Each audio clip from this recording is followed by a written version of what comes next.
Good afternoon. Hello. So, somewhere a bit different today. Yep, you're deep inside my orifice. The inner sanctum of RE Performance. Pretty much. Here's where I make the most money. Yeah, just this is where the computer is. So I think with this video, what we want to do. We just thought it'd be easier to do it in here, and it's warm. We got a heater. So yes, all good. So what are we looking at today, my man? Well, we've done an unboxing video on MoTeC Kit, haven't we? We did way back when, yeah. Way back when, before I was a YouTuber. Yeah, so we'll have to link to it to go back. But basically, we've got this is actually the kit that will probably end up on my car unless another car jumps in front. So this is a MoTeC Kit, Huracan R8 plug and play kit. But this is we'll walk you into the software a little bit more. So basically what you get is you get a pair of M142s, which are the DI units, or direct injection units. So you get a pair of ECUs, a pair of adapter boxes. So those ends plug into car loom, and those ends plug into fly leads, which then plug into ECUs. So if I take one, if I get the master, that's my slave. So we'll get that one out of the way because we won't do both of them, there's no point. And if I get my master ECU, so that essentially sits and bolts like that. And then these tabs are what lock it in the car, so it all slides in as one unit. And then your header plugs sit in. So if I've got some screws for them. If I just pop two in so they're not rattling around.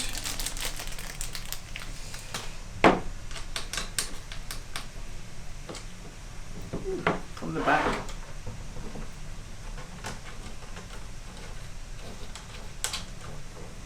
So it's 4 screws, but I'll just pop 2 in.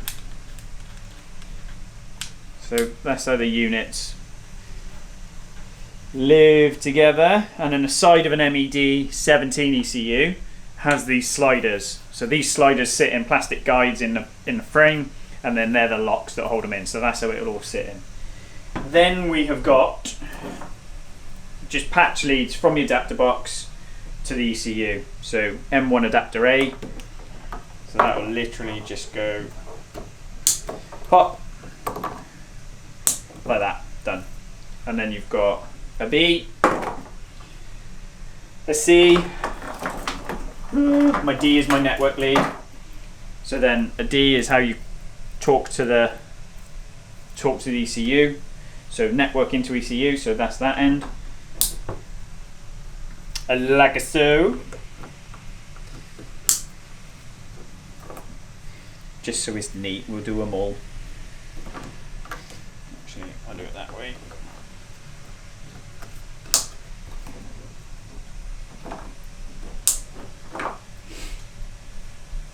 So you end up with that. And you'll have 2. So you'll have one for master and one for slave. So a slave ECU, a master box has to go on bank 1 and slave box has to go on bank 2. And then a master ECU, you can only send a master package to a master ECU because they're licensed. That's how MoTeC do it.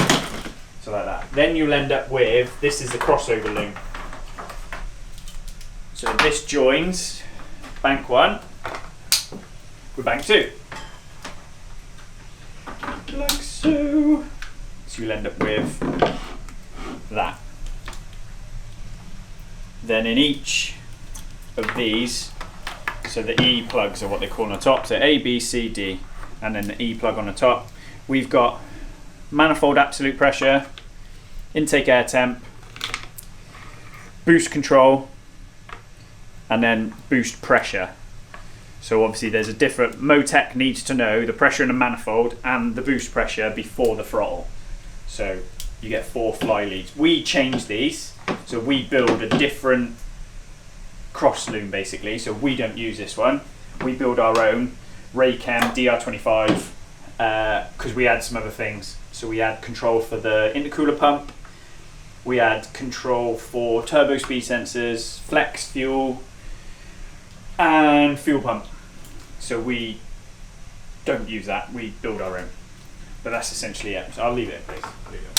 So there's a pretty large amount of wiring and kit involved with the setup. Yeah, so apart from, so if you were doing, let me think about it. If you were doing an NA car on air mass meters, you don't need any of those. You don't use any. So you can just turn them off in the assignment and that's fine. If you were doing a turbo, just literally initial sort of setup, you would do on bank 1, you would do map, so it can see what's going on in, which is that one. So it can see what's going on inside manifold, and it's smart enough to transmit that across to bank 2 as well. It can share the same sensor, so that's fine. We use intake air temp on 2 banks, so we got intake air temp on both charge coolers, and so we do that on everything. Then what have we got? We have got boost control, and we control that off bank 1, and then we don't do anything with bank 2, we share it. So this ECU controls both wastegates.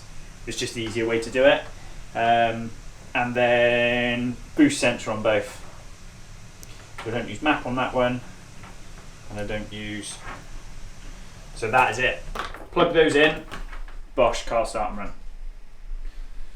Away you go. Away you go. Start file's that good. Darren's done a lot of work. Darren, MoTeC Australia. Out of the box, it's a bloody good start file. It's a bloody good kit. A couple of little things you've got to do in your initial calibration or your initial setup. One is to set the platform. Is it a Huracan? Is it an RWS or is it a 610-4 or 580-2? Because there's certain CAN bus messages for the Haldex. Same with the R8. You've got R8 V10 Plus, R8 Non Plus, and RWS, which is a rear-wheel drive one. So you've got to set that. We don't jump to ethanol straight away, so you haven't really got to change your fuel. And that's about it. Literally, fire it in, fire it up. It's like that good. So for the people out there that may not know too much about these systems, what are the benefits of running something standalone like this? So we went through, when we first did James's, the idea was we were going to stock tune, or we were going to try and do a stock tune. Now, this is where we get geeky. So everything inside the ECU, or every table inside the ECU, needs to know how the engine is loaded, or what you're using as a load reference. So are you using air mass? Are you using throttle position, which sometimes the Syvecs does, or are you using inlet manifold pressure? So because there's no inlet manifold pressure on stock ECU for either R8 or Huracan, you can't use that. Its modelling inside the ECU is based off air mass. So that means now you have to run the air mass. So the V8 twin turbo we did, that was on stock ECUs, and we had I don't like blowing through air mass. So the heat that comes out of the turbo, the heat that comes out of the boosted air out of the turbo is so high that it can damage the air mass meters, because they use hot film. It's how the sensor's cooled by the incoming air that dictates the airflow. But the problem is when your intake air is super high, higher than ambient ever would be, the calculation gets all screwy. So we don't like it. So we were using air mass before the turbos. The problem is then you get a big lag. So you open the throttle and all that air's got to move before your air mass meter recognises it. So from a drivability point of view, it can be a bit clumsy. People are doing it, but what goes hand in hand with that as well is there's no boost control. So then you've got to have a boost controller over the top, and then your ECU has got no vision over your boost control, so it can't cut anything for safeties. So what happens if you lose a wastegate line? Well, boost will go through the roof, but the ECU doesn't know that, so you can't have, say for example, a boost maximum limit. So we'll set our boost, our target boost, and then we'll set our boost control or our boost limit just above it. So if we lose control of boost, say for example we blow a wastegate line and our boost climbs away from our target and hits our limit, it will just go, I'm out, and it will shut throttles to protect itself. Because these bloody things make 3-bar boost, and there's big risk there. Then there's things like, especially with secondaries, and when we go dividing the fuel system, if you have, say, a primary injector go down, but your secondary injector is still pumping on, and all of a sudden you go massively lean on one cylinder. So we can keep a very close eye on our fuel trims, on our fuel lambda, on our fuel trims, our target lambda, and our actual lambda. Then what our injectors are doing. So if we see a fuel calculation going a bit screwy, we can again pull the throttle and protect the engine. Oil pressure control. So we get low oil pressure, can shut the engine off, so we can protect the engine. Fuel pressure, they're the same, so they're our big safeties.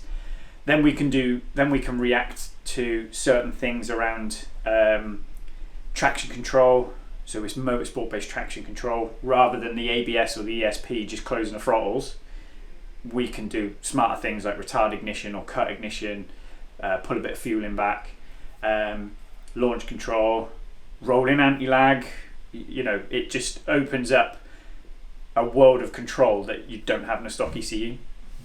The main reason I won't really do stock ECU stuff now on turbos is the safeties.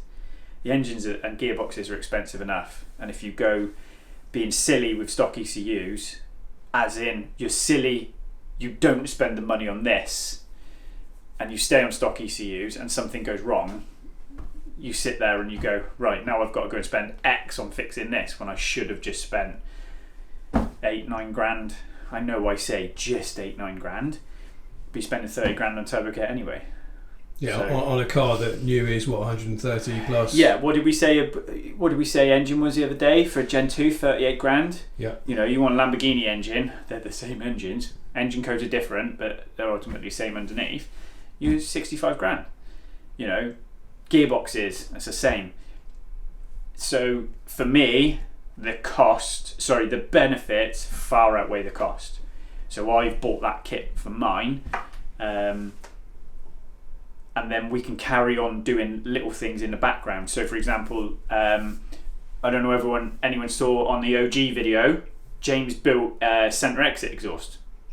We didn't make a big thing of that. That's something we need to talk about. I've got some good pics I can drop in some video. Yeah, we do, to be fair. I mean, that boy with his welder, is pretty special.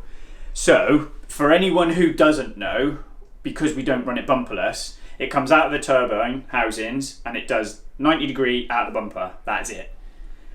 But because the client wants to be able to drive it as a daily, for example, we've put valves in that part of the exhaust, and then out of the back of the turbines we've brought two pipes like what it would conventionally look on a Gen 2. So it's a two-way exhaust, and then we've silenced that with screamers.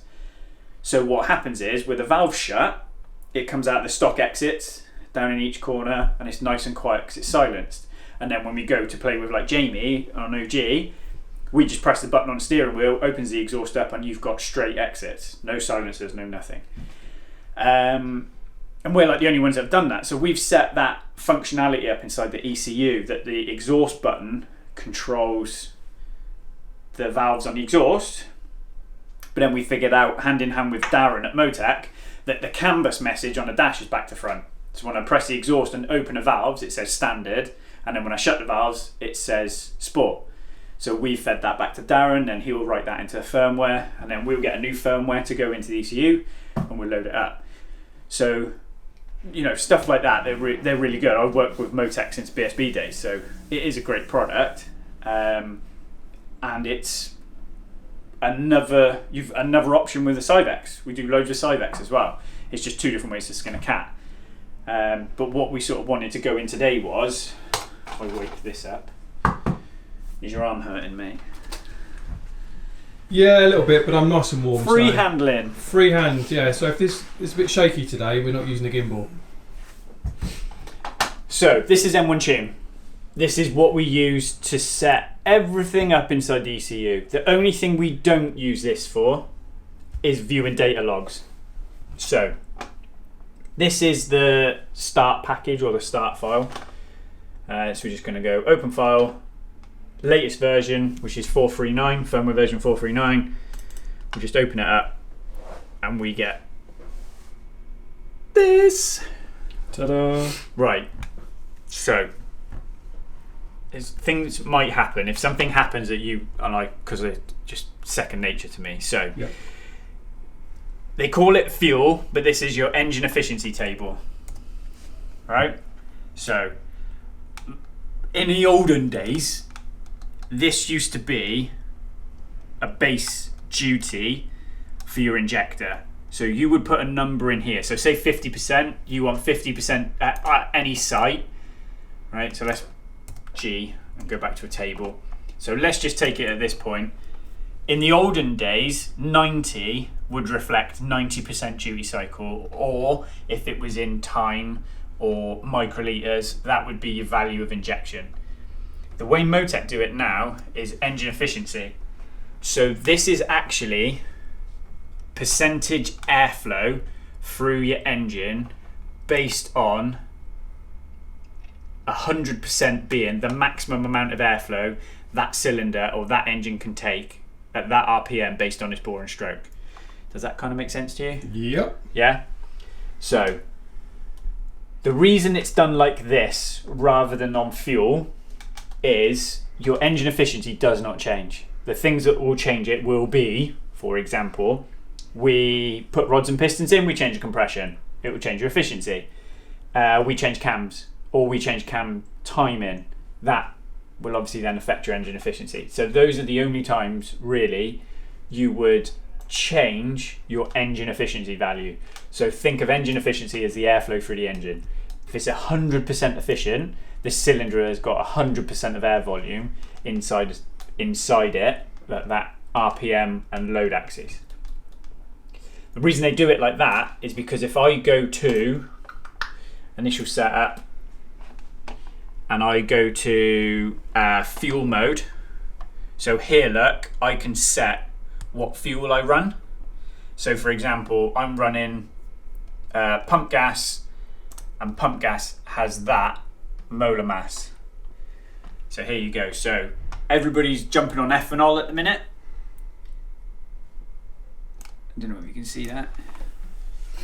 So now if I want to start tuning on ethanol, I haven't got to change my fuel table or my old school fuel table. I haven't got to change my fuel engine efficiency table. All I've got to do now is come in and change what my fuel mass is and what the stoic ratio of that fuel is.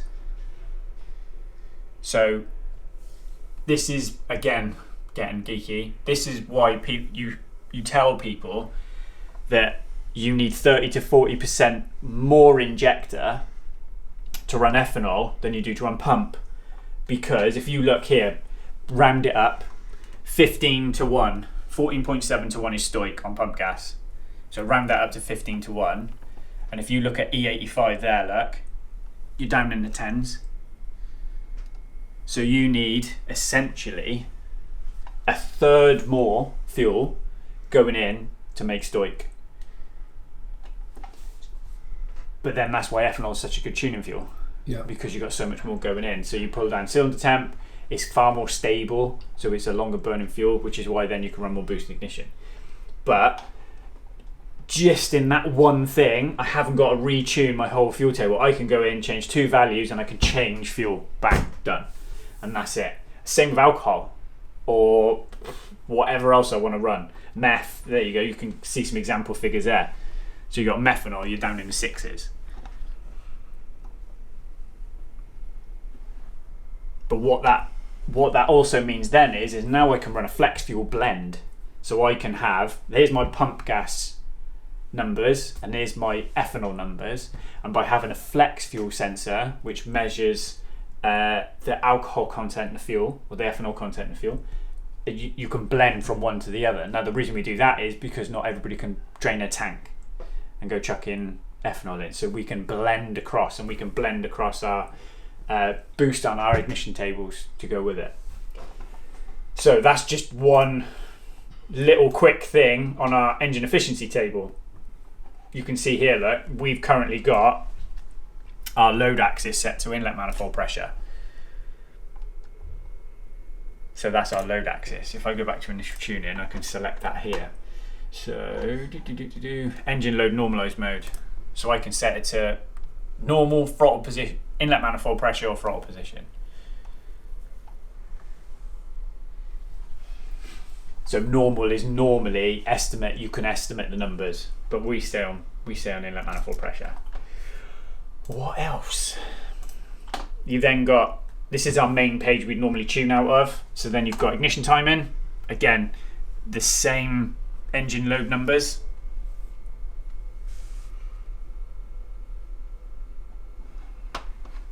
And again, this is just a start map. So you can see here, look, to give you that low end kick. So low throttle opening, low RPM, you can sort of see where your ignition numbers are. So you can see that sort of peak cylinder pressure area there. Yeah. To give you that, when you touch the throttle in this area, it's really responsive, it's real snappy. Fuel mixture aim, again, the olden days, you would, forget fuel mixture aim, if you wanted to change your fuel mixture, you would add or subtract in your fuel duty table. We've got full closed loop fuel control. Everything is closed loop on this. It's so clever. But now what that means is the ECU will constantly make adjustments that you can watch based on what it's reading. So again, pick simple numbers. You want lambda 1 and the lambda probe reads 0.98. The ECU will make the calculation to take the fuel out to make it lambda 1, and then you go, oh, it goes 1.02. Then it will add fuel into, that's why we call it closed loop. It's got that constant loop going over and over. We can turn that off and run open loop, but we would only do that in tuning. When we send a car out on the road, it's normally running full closed loop. Flex fuel is what we just discussed, so that's your blend over from, in our case, what we would normally do is ethanol to pump gas. Boost control, so this is where, and again, we set our aim main table. Sorry mate, if I, yeah. Let me open a layout up.